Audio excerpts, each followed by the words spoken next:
Hey friends, welcome back. I'm going to give you 5 of some of the best stocks to buy now. I'm going to show you the criteria I use to find these stocks. They've averaged an annual return of 18% per year going back to the 1970s, and I'm going to give you the details on it. Also in this video, I'm going to hit upon 7 key factors that you need to make any investment work. Also in this video, I'm going to show you a very cool technique I've used over the years to give me an idea what the stock market's likely to do. So stay tuned. So I found these stocks by doing a screen looking for large cap companies that are very undervalued compared to their enterprise value and earnings before interest taxes, also known as the acquirer's multiple. So I looked for companies that had the lowest acquirer's multiples. And from there, I dug a little bit deeper to come up with these 5 stocks. Now, to get these stocks to produce a high rate of return, what you have to do is you have to buy them and hold them for a little bit past 1 full year. That's the exit strategy. Once you own it for 1 year, if it's still undervalued, go ahead and hang on to it. But if it's properly valued or if it's overvalued or the company's falling apart, go ahead and sell the stock and look for something else. When you go to buy the stock, I recommend putting a limit to buy order at the prevailing bid. Leave that order in there for a week or so. If it doesn't get filled, then reset the order after a week at the new prevailing bid. And then when you go to sell later, put it in a limit to sell order at the prevailing ask price, and so on. I should say by owning the stock for more than 1 year, you will get capital gains taxes, which can significantly lower your tax bite. Also, do not put more than 5% of your total portfolio into each one of these stocks. And lastly, to properly manage your psychology, I recommend when you buy the stock, put a calendar alert link for a little past a year into the future to remind you to check out that stock, reevaluate it at that point. In the meantime, do not worry about it, do not think about it. All right, now that we've covered all of those important details, let's get to the stocks. So the first stock on our list is a home builder, a U.S. home builder called Pulte Homes, symbol PHM. Pulte's been in business since the 1950s. Its current market cap is about $18 billion.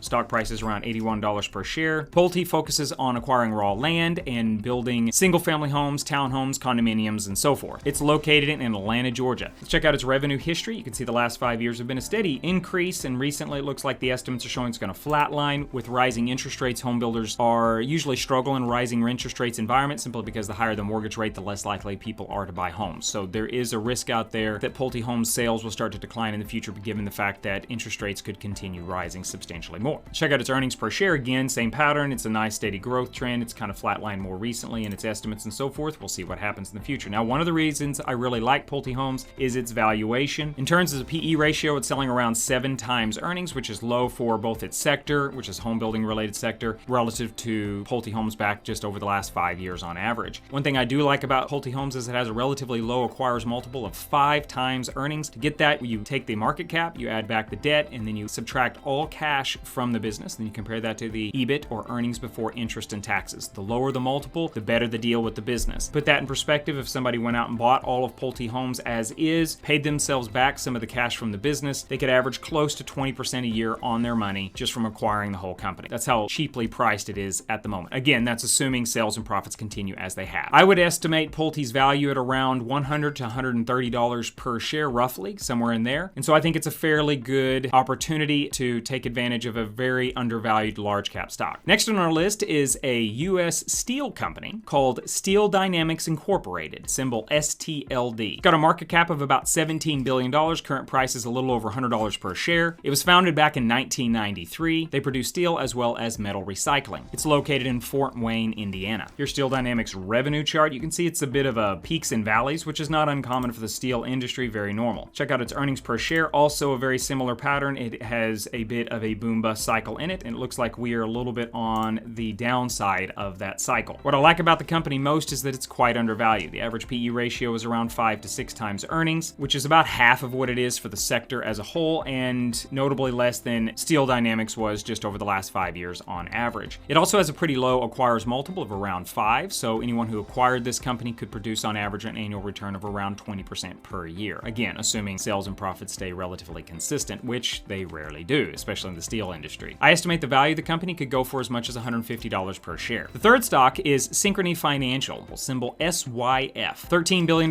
market cap company, current price is $31 per share. It operates primarily in the United States. They provide a wide variety of credit products, credit cards, commercial credit products, consumer installment loans, and so forth. They've been in business since 1932, and they're located in Stamford, Connecticut. Recent revenue chart, you can see it's a little bit up and down, but for the most part, it's been a steady increase. As for the earnings history, in the last 5 years, you can see that the earnings per share have been a little bit up and down. Overall, it's been a bit of a rise, but more recently, it's been more flat to slightly declining. Now, for finance companies, it's harder to use the acquirer's acquirer's multiple because they have so much cash, but it's not their cash, it's owned by their customers. So it's a little bit of a tricky thing. But that said, we can still look at its PE ratio, price to earnings ratio, and you can see relative to a sector it was just a few years ago, it's notably undervalued. I would estimate Synchrony Financial is worth anywhere from $40 to $50 per share. Could be a nice opportunity for the future. The fourth company on my list is a Norwegian big integrated oil and gas company called Equinor, symbol EQNR. It's one of the largest companies I've mentioned. It's $95 billion market cap. Current price is $32 per share. It was founded in 1972, and it's involved in a wide variety of things related to oil and gas, exploration, production, transportation, refining, marketing of petroleum, etc. Of course, it's located in Norway. Recent revenue history, you can see on the chart here, it's a bit up and down, which is not uncommon for oil and gas related businesses. Earnings per share have also been quite up and down, a bit of a crash in 2020 and then a significant spike up in 2022. And more recently, the earnings estimates for the future are notably less, but again, this is normal for oil and gas businesses. The big reason I like Equinor is because it is significantly undervalued by several measures. You'll see here that the PE ratios are significantly less than Equinor's PE ratio over the last 5 years. My favorite part about Equinor is its acquirer's multiple. It's currently about 1.5 to 2 times earnings. They would average 50% a year on their money at the current price of the stock. Again, assuming earnings stay approximately the same as they currently are. So I estimate, given all those factors, Equinor is worth anywhere from $60 per share to as much as $90 per share. So I could see it potentially getting up there at some point in the not too distant future. Fifth on the list is the Netherlands automobile manufacturer Stellantis, symbol STLA. Stellantis owns several well-known brands such as Chrysler and Jeep, among many others. Stock's market cap is about $56 billion. Current price per share is about $18 per share. The company was founded in 1899, and they're involved, of course, like all car companies, in the design, engineering, manufacture, distribution, and so forth of automobiles. And again, the company is located in the Netherlands. Revenue chart for the last 5 years, you can see it's a really relatively steady uptrend. Estimates for the next 2 years are up. I do not have an income statement chart for it like I did in the other ones, but you can see here going back to 2013, it's been a steady increase in profitability up to $21.5 billion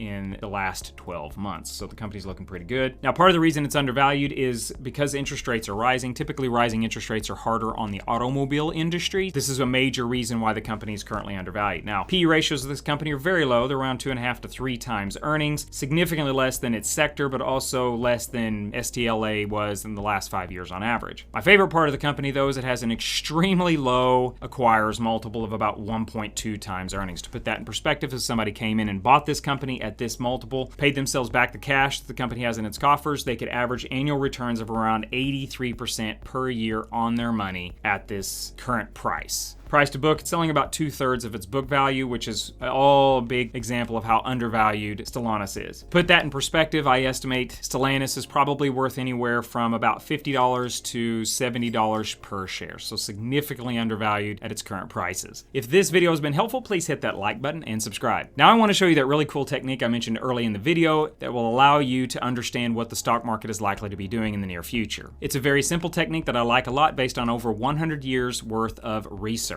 So here's what you do. First, you answer 3 questions. First question, is the S&P 500 below its 225-day moving average? Second question, is the price to earnings ratio of the S&P 500 above 17? Third question, has the Federal Reserve Bank raised interest rates in the last 6 months and not lowered them? All you need to answer those questions is either a yes or a no. A quick Google search will help you find the answers to each one. Here's how it works. So if the answer to 2 or 3 of these questions is yes, the market is in red mode or a bear market. It goes down by a negative 9.7% per year it's in that condition. If the answer to only one of these 3 questions is yes, then the market is in more of a normal mode or a yellow mode. On average in that market condition, the market goes up by about 10.7% per year it's in that condition. And if the answer to none of these questions is yes, the market is in what I call green mode or a bull market. And on average in that condition, the market goes up by about 19.5% per year it's in that condition. So you can utilize this, whether it's red mode, green mode, or yellow mode, to decide what systems, what strategies you will be utilizing. For example, in red mode, short selling strategies typically perform very well. In green or yellow mode, those short selling strategies often do not perform very well at all. In green mode, value investing strategies typically perform very, very well. In red mode, they don't do as well. So this is kind of a handy tool you can use in your future to help guide your actions. In this video, I've mentioned several stocks that I like, but there's actually an investment opportunity I like even more, and I will post it up here. You can check it out, and I'll see you in the next video.